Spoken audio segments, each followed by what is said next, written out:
The road to Phandalin was meant to be simple. A wagon, some supplies, coin at the end of it. But 2 days out of Neverwinter, the smell told another story.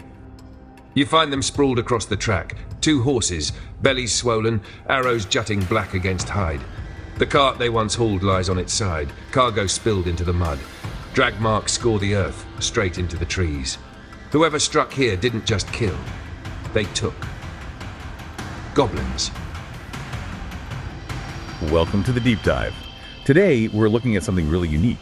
It's an experiment where AI takes on the role of, well, a dungeon master for Dungeons & Dragons. Our mission here for you is to figure out what this tells us about AI supporting learning, especially in these really intricate, rule-heavy situations. So, yeah, we're diving into this case study. An AI guided total beginners through D&D's Lost Mine of Phandalin. And it wasn't just about playing. The whole point was to see, okay, what can we learn about AI learning design from this? How can AI help people learn something this complicated? Right. And D&D, I mean, it's such a fascinating test bed for this kind of learning. You've got tons of rules, loads of open-ended decisions, this whole collaborative story thing. It's a lot. For a newbie just starting, it can feel, well, overwhelming. So the big question going in was, how can AI actually make that entry point, smoother, more accessible? How does it help beginners without just taking over? Okay, that's the theory. How did this actually work out when the adventurers, got going? Let's dig into the setup. We had these 3 friends. They were playing Lost Mine of Phandalin. And to make things easier, they used ready-made level 1 characters. Shadowheart, Gale, Asterion Serena. You might know them from Baldur's Gate 3. Skips that whole intimidating character creation step. They could just jump in. Lowers the cognitive load immediately, lets them focus on playing. And they use D&D Beyond, too. So digital character sheets, dice rolling online, quick rule lookups, all that stuff. They're streamlining it. Makes sense. So how did the AI actually be the dungeon master here? What was its job? So the AI had very specific tasks. It was in charge of the world, describing things, playing the non-player characters, the monsters, the villagers, and managing the story flow, keeping things moving. But, and this is crucial, the players made all their own decisions for their characters. They rolled their own dice using D&D Beyond and just told the AI the results.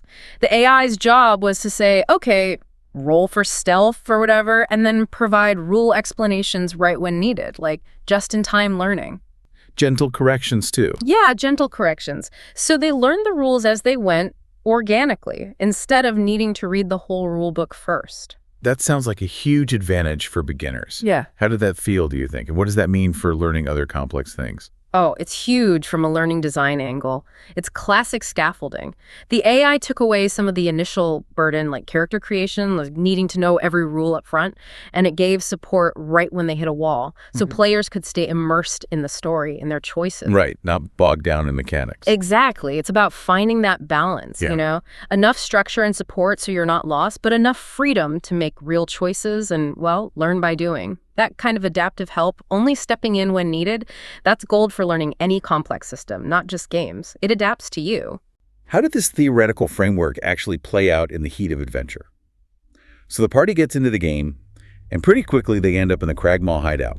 And the AI sets this really tense scene. The stench of wet earth and wolf musk clings to the air as you crouch in the half-dark of the Cragmaw hideout. Behind you lies the Triboar Trail. Gundren and Sildar's horses riddled with black-fletched arrows, the goblins you cut down, and the terrified one you left dangling in a snare, his babbling words pointing you here. You came prepared, finding the snares and pit traps along the stream, your nerves stretched taut with each discovery, but stealth betrayed you. The 3 of you splashed across the stream, Astarion slipping flat into the water with a curse. Stones rattled, water splashed, and the noise echoed through the cave. Now the air hums with danger. To the east, the faint firelight of goblins flickers beyond the rubble. Harsh voices bark out in their guttural tongue. To the west, the growls of wolves deepen, leashes straining. And to the north, the rush of water builds, a reminder that this cave is alive and shifting, as ready to drown as it is to conceal. The 3 of you stand exposed, breath steaming in the chill air of the cavern. The goblins know something is amiss. What do you want to do? The AI did a good job painting that picture. And interestingly, before they really jumped into the chaos, the players actually asked the AI, Okay, how are you going to run this? Like clarifying the rules of engagement with the AI itself. The AI said it would narrate, play NPCs, set gritty scenes, but crucially, never tell players what to do. Just provide rules help. Setting expectations. Good. Yeah, establish their human-AI team dynamic. And it wasn't just about the big stuff. The AI got practical too, like with inventory. It confirmed it would track their loot, automatically pool their coins into one party stash, manage their arrows and bolts. Oh, nice.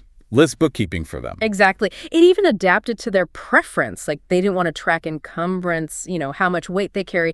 The AI was fine with that. Flexible. Yeah, it shows how AI can handle those admin tasks, freeing up players' mental energy for the fun stuff, the strategy, the story. That's a big lesson for learning tools generally. Definitely offloads the boring bits. Yeah. Okay, so a key moment, learning-wise, came up pretty fast. Asterion wanted to scout ahead, stealthily. They rolled the dice, but then they got confused about adding up the bonuses. His dexterity, his proficiency. The classic stealth check confusion. Right, they were trying to add like dex bonus plus proficiency bonus plus another stealth bonus. Which is double counting, yeah. And the AI had to jump in and explain proficiency versus expertise. Yeah. That core D&D thing. What's fascinating here is how the AI clarifies complex mechanics like expertise, breaking down Asterion's +7 stealth bonus, dex +3, double proficiency +4, on the fly. This raises an important question. How does this on-demand clarification impact a beginner's learning curve? AI broke it down instantly. Think about that compared to pausing, grabbing the rulebook, searching. Kills the flow. Totally breaks immersion. This way, they learn it in the moment, exactly when it matters, keeps them in the game. And they really use the AI like that as a resource. They kept asking things like Gale's cantrips, Firebolt, Ray of Frost, Prestidigitation. They asked, okay, how noisy are these spells? Planning ahead for stealth. Smart. Thinking tactically. And they asked about Shadowheart spells, too. Her cleric slots, what she had prepared. Guidance, Sacred Flame, Healing Word, Guiding Bolt. The AI just pulled that info from the character sheets they'd uploaded, like a personalized tutor right there. An intelligent knowledge base, basically. Here's where it gets really interesting. The adventure heats up, and the AI's capabilities are truly tested. So combat breaks out in the hideout. Asterion gets a sneak attack off, takes down one goblin, boom! Nice start. But then Shadowheart shoots her crossbow, misses. The second goblin yells, raises the alarm. Oops. Okay, now it's on. Yeah, full combat, initiative gets rolled, and Asterion, oh man, he has a rough time. Gets dropped to 0 hit points, Yeah. then gets healed.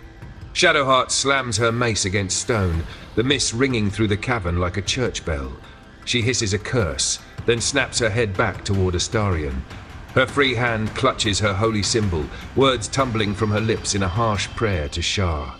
The air bends with dark radiance, curling from her palm and seeping into Astarion's wounds like smoke through cracks. His chest jerks, bloodied eyes fluttering open, teeth gritted against the pain. He goes down again. Wow, intense. Back and forth. Totally desperate fight. This is where we started to see some of the AI's limits, right? The working memory issue, or token window, as it's called. Exactly. What does it mean, the token window? So think of tokens as bits of text or data. An AI can only actively process, hold in its immediate attention, a certain number of these tokens at once. In the middle of this chaotic fight, the players sometimes had to gently correct the AI.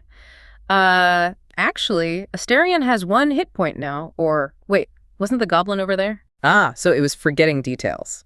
Kind of. It just couldn't keep every single detail, the exact HP, the positions, the rules, the whole adventure book text, all active in its mind at the same time. Its immediate recall isn't infinite. It highlights the difference between the AI's immediate context and its longer-term summarized memory. But even with those memory hiccups, the players adapted really cleverly. Shadowheart saw Asterion drop the first time. She used Healing Word. That's a bonus action, super quick. Costs 1 of her 2 spell slots for the day. Bam, he's back up. Good tactical use of the rules. Quick thinking. Then, when he went down again, she didn't have another spell slot she wanted to burn, maybe. So she used a wisdom medicine check. Non-magical first aid, basically. Stabilize him so he wouldn't die. Nice. Shows they were learning different ways to solve problems using both magic and skills. Adapting on the fly. Exactly. Driven by the situation. And what's also interesting is, despite those memory issues, the AI showed flexibility elsewhere. The players asked it to adopt a dark fantasy tone, like authors Jez Kajiao or Bernard Cornwell, more gritty. Oh yeah, how'd that go? It did it. It started giving these really visceral descriptions, focusing on, mud, blood, sweat, and shadows, made the fight feel even more intense. Wow, so it could handle creative style shifts, even while struggling with, exact HP numbers. Yeah, it shows the power of the underlying language model for creative tasks, even if precise data recall is a separate challenge. Two different things, really. So the fight finally ends. Shadowheart takes down the last goblin with her mace. Clang. Silence. Asterian's stable but out cold. The party's beaten up but victorious. So what does this all mean for the ambitious goal of using AI as a full-fledged dungeon master, and what did our players learn? Well, the big lesson comes back to that token window limit we talked about.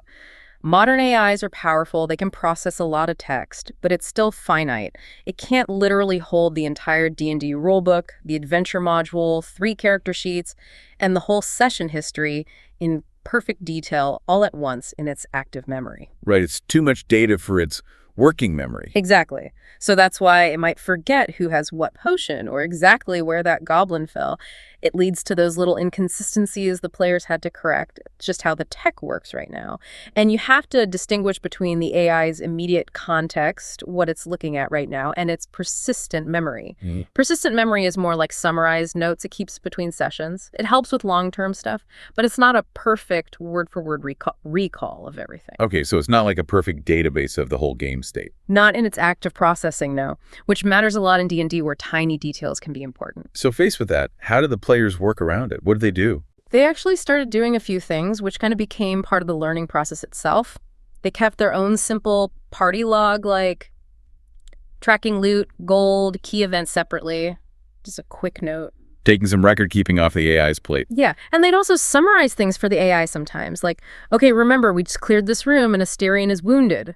Kind of refreshing its context. Helping the AI remember. Exactly. They took on some of that precise tracking, letting the AI focus on what it did really well, the narration, the rules, the atmosphere. It sounds like a partnership emerged. That's precisely the main takeaway. We started calling it the co-DM concept.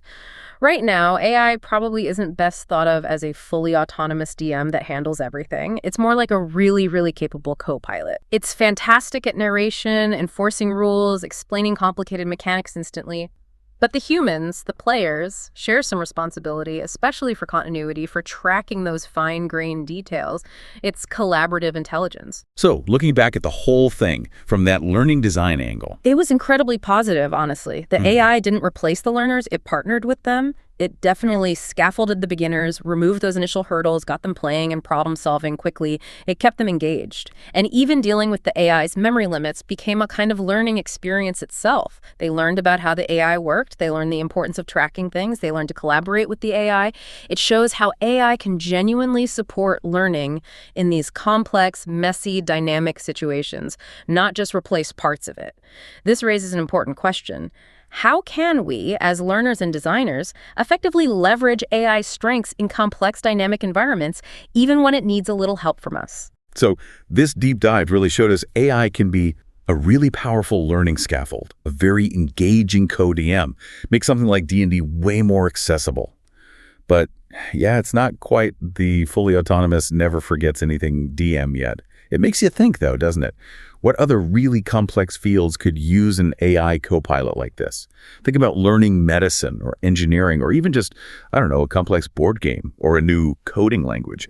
Not replacing the person, but partnering with them, augmenting their abilities. Absolutely. And it makes you wonder, as AI keeps getting better, how do our roles change? As learners, as teachers even, are we going to develop new skills around managing AI, knowing when to trust it, when to guide it, how to collaborate effectively with these intelligent systems? It feels like we're just scratching the surface of what this human-AI collaboration could mean for how we learn and think. It's fascinating. A lot to think about there. Thank you for joining us on this deep dive. We'll catch you next time.